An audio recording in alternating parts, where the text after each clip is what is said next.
Assalamualaikum warahmatullahi wabarakatuh. Perkenalkan, saya Khofiah dari gelombang 58 Tadris Matematika. Ya, saya di sini akan menjawab sedikit pertanyaan. Langsung saja ke pertanyaan yang pertama. Yang pertama itu pertanyaannya, sholat termasuk dari salah satu rukun Islam yang 5? Ya, betul. Hafalkah kalian rukun Islam? Coba sebutkan. Ya, rukun Islam itu ada 5. Yang pertama itu ada syahadat, sholat, zakat, puasa, dan naik haji. Lanjut ke pertanyaan yang nomor 2. Pertanyaan yang nomor 2 itu adalah, sholat adalah kegiatan yang dimulai dengan takbiratul ihram dan diakhiri dengan salam. Benarkah demikian? Ya, betul. Karena sholat adalah kegiatan yang dimulai dengan takbiratul ihram dan diakhiri dengan salam. Selanjutnya pertanyaan yang ketiga, yaitu ada sebuah ayat dari Al-Quran menyatakan bahwa celakalah orang yang sholat. Apa maksudnya? Maksudnya itu binasa dan celakalah orang yang sholat yang memiliki sifat-sifat tercela, yaitu orang-orang yang lalai terhadap sholatnya, diantaranya itu tidak memenuhi ketentuannya, mengerjakannya itu di luar waktu dan bermalas-malasan, lalai akan tujuan pelaksanaannya. Tapi tidak hanya itu, mereka juga orang-orang yang berbuat ria, baik dalam sholatnya maupun semua perbuatan baiknya. Pertanyaan yang selanjutnya itu, sholatlah sebagai kamu melihat aku sholat. Siapakah aku dalam kalimat tersebut dan bagaimanakah sifat sholatnya? Dalam sebuah hadis riwayat Bukhari, Nabi SAW itu bersabda, sholatlah kalian seperti kalian melihat bagaimana aku sholat. Nah, maksud dari hadis tersebut itu, Rasulullah SAW itu sengaja memperlihatkan gerakan sholatnya kepada para sahabatnya itu untuk melihat secara jelas bagaimana sujud, cara beliau sholat, bagaimana rukunya, dan gerakan-gerakan yang lainnya. Jadi, yang dimaksud aku dalam hadis tersebut adalah Nabi Muhammad SAW. Pertanyaan yang selanjutnya itu adalah, dirikanlah sholat dan tunaikan zakat. Apakah hubungan antara sholat dan zakat sehingga kedua kata ini sering diucapkan beriringan dalam Al-Quran? Jadi, di dalam Al-Quran itu, tepatnya di surat Al-Baqarah ayat 43, yang artinya itu, dan dirikanlah sholat dan tunaikan zakat dan rukulah beserta orang-orang yang ruku. Nah, maksud dari tafsiran ayat tersebut itu, maksudnya adalah Allah memperintahkan umatnya untuk menunaikan sholat secara sempurna dengan melaksanakan rukun-rukunnya, wajib-wajibnya, dan sunah-sunahnya. Kemudian, bayarlah zakat harta yang dimiliki oleh kita yang telah Allah berikan, dan tunduklah kalian kepada Allah bersama umat Muhammad SAW. Pertanyaan yang selanjutnya itu, sesungguhnya sholat mencegah perbuatan keji dan mungkar. Sholat seperti apakah yang demikian itu? Seperti yang sudah dijelaskan dalam Al-Quran surat Al-Ankabut ayat 45, yang artinya itu, bacalah apa yang telah diwahyukan kepadamu, yaitu Al-Quran, dan dirikanlah sholat. Sesungguhnya sholat itu mencegah dari perbuatan-perbuatan keji dan mungkar, dan sesungguhnya mengingat Allah, yaitu sholat, adalah lebih besar keutamaannya dari ibadah-ibadah lain, dan Allah mengetahui apa yang kamu kerjakan. Jadi, menurut tafsir Jalalain dari terjemahan ayat tersebut itu, seharusnya sholat menjadi benteng bagi seorang dari perbuatan-perbuatan keji dan mungkar, selagi ia benar-benar mengerjakannya, dan sesungguhnya mengingat Allah adalah lebih besar keutamaannya dari ibadah-ibadah dan amal-amal ketaatan lainnya, dan Allah mengetahui apa yang kita kerjakan, maka Dia membalasnya kepada kalian. Pertanyaan selanjutnya, ada beberapa hal di atas. Nah, pertanyaannya itu, manakah yang termasuk syarat sah dan syarat wajib sholat? Ya, jadi syarat sah sholat itu suci dari hadas, baik hadas kecil maupun hadas besar, suci seluruh anggota badan, pakaian, dan tempat dari najis, menutup aurat, masuk waktu sholat, dan menghadap ke arah kiblat.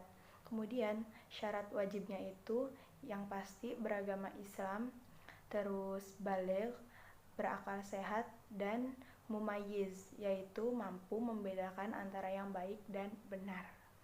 Pertanyaan yang selanjutnya yaitu ada beberapa rukun sholat.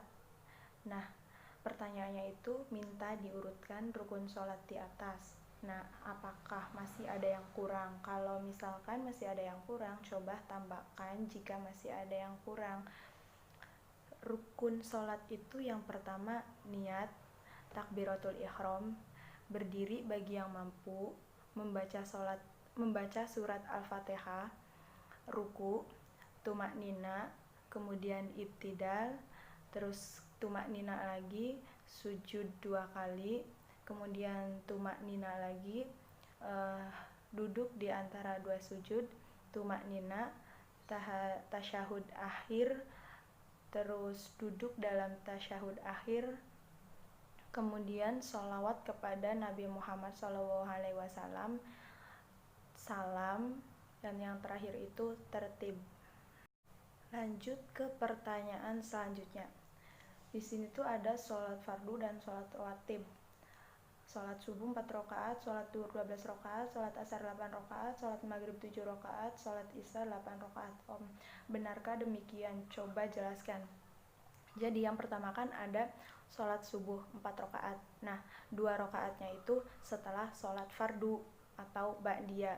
Kemudian sholat duhur itu 12 rakaat. Maksudnya itu 4 rakaat sebelum sholat fardunya, 4 rakaat sholat duhurnya, dan 4 rakaat laginya itu setelah sholat fardunya. Kemudian sholat asar 8 rakaat, maksudnya itu 4 rakaatnya itu sebelum sholat fardu atau sholat asarnya atau qobliyah, dan 4 rakaatnya lagi itu sholat fardu asarnya. Kemudian sholat maghrib 7 rakaat. 7 rakaat itu 2 rakaatnya sebelum sholat fardu atau qobliyah, kemudian maghribnya 3 rakaat, dan setelah sholat maghribnya itu 2 rakaat lagi atau ba'diyah. Kemudian sholat isya 8 rakaat. Maksudnya sholat isya 8 rakaat itu 2 rakaatnya sebelum sholat isya atau sholat fardu isya, kemudian 4 rakaatnya sholat isya, dan 2 rakaat laginya itu setelah sholat fardu isya atau ba'diyah. Pertanyaan selanjutnya yaitu benarkah sholat fardu bisa digabung dalam satu waktu? Benar, sholat fardu bisa digabung dalam satu waktu, yaitu bisa dengan cara dijama atau dikosor, tergantung lihat kondisi dan situasinya. Kemudian, bolehkah kita menggabung semua sholat dalam satu waktu? Tidak bisa semua sholat digabung dalam satu waktu. Jama atau qosor sholat itu tidak hanya jama dan qosor saja, tapi ada ketentuannya, termasuk menggabung semua sholat dalam satu waktu itu tidak bisa karena ada ketentuannya sendiri. Selanjutnya itu pertanyaannya, apa saja syarat dan ketentuannya? Syaratnya itu bepergian yang bukan untuk tujuan maksiat, terus jauh perjalanannya minimal 88,5 km. Sholat yang dikosor adalah ada, bukan qadal atau yang 4 rakaat. Terus niat kosornya bersamaan dengan takbiratul ihram. Tidak boleh bermakmuman pada orang yang sholat sempurna. Selanjutnya itu, benarkah sholat fardu bisa diringkas jumlah rakaatnya? Benar, yaitu dengan cara dikosor. Bolehkah kita meringkas sholat isya menjadi 3 rakaat atau 1 rakaat? Tidak boleh, karena sholat qashar itu memendekkan sholat 4 rakaat menjadi 2 rakaat. Jadi bukan 3 rakaat ataupun 1 rakaat, tapi 4 rakaat menjadi 2 rakaat, yaitu sholat duhur, asar, dan isya. Selanjutnya itu apa saja syarat dan ketentuannya. Syarat dan ketentuannya itu boleh dilakukan atau dilaksanakan pada waktu safar. Pertanyaan yang selanjutnya itu, benarkah sholat fardu bisa dikumpulkan dalam satu waktu sekaligus diringkas? Benar, yaitu dengan cara dijamak. Kemudian, bolehkah kita menggabungkan sholat dan meringkasnya hanya dalam 5 rakaat? Boleh menggabungkan sholat, tapi tidak dalam 5 rakaat. Kemudian apa saja syarat dan ketentuannya? Syarat dan ketentuan jamak takdim atau jamak takhir itu, kalau jamak takdim mengerjakannya itu 2 rakaat secara urut. Maksudnya itu misal dalam waktu duhur harus didahulukan, tidak boleh dibalik, yaitu dengan mengerjakan sholat asar terlebih dahulu. Terus niat jamaknya itu harus dibarengi dengan takbiratul ihram terus menerus antara 2 rakaat sholat yang dijamak, dan tidak boleh diselingi dengan ibadah atau pekerjaan yang lain. Kalau syarat jamak takhir, yaitu niat jamak takhir itu di waktu sholat yang pertama. Terus yang syarat yang keduanya itu mengerjakan sholat yang kedua masih dalam perjalanan. Tapi kalau seandainya sudah sampai di rumah, maka tidak boleh dijamak takhir. Lanjut ke pertanyaan berikutnya. Pernahkah kalian sholat? Selalu, alhamdulillah.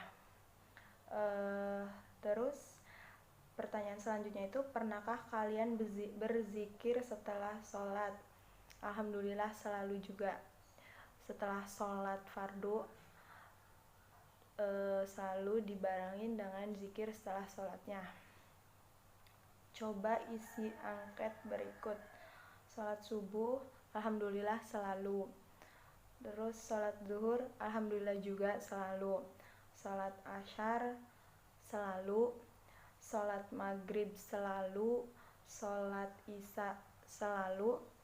Sholat isya selalu. Kemudian zikir setelah sholat, alhamdulillah selalu.